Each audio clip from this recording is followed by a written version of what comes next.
Видеонун ылдыйындагы колду басып, Кыргызстандагы эң орчундуу жаңылыктарды билиңиздер. Ал үчүн подписация деген кызыл жазууну басып, жанындагы коңгуроочондо сөзсүз түрдө басып кетиңиздер. Кара Суу районунда ала качуу фактысы менен 4 жаран кармалды. Бул тууралуу Ош шебинен билдиришти. Маалыматка ылайык 26 январда саат 22:30 чамасында Кара Суу шаарынын Ленин көчөсүндө жайгашкан Кылым Ордо аталышындагы чайкананын алдынан Кара Суу шаарынын тургуну 14 жаштагы НН аттуу жаранды никеге туруу максатында Кара Суу районунун тургуну 25 жаштагы И Улуу Б аттуу жаран өзүнүн айылдаш 3 досу менен Део Матиз үлгүсүндөгү автоунаасына салып, Талдык айылындагы турак жайына алып качкандыгы кылмыш иликтөө бөлүмүнүн кызматкерлери тарабынан аныкталган.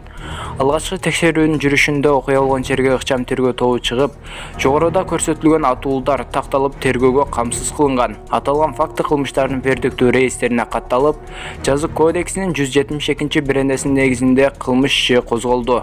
НН аттуу жарандын денесинде жарааты бар же жоктугун аныктоо үчүн соттук медициналык экспертиза дайындалды. Тергөө аракеттеринин жүрүшүндө шектүү катары кармалган жарандар И Улуу Б, М Улуу У, Ас жана О Улуу А аттуу жарандарга карата Жазык процедуралык кодексинин 96-беренесинин негизинде Кара Суу РИБинин убактылуу кармоочу жайына киргизилди деп жазылат маалыматта. Учурда тергөө амалдары жүргүзүлүүдө.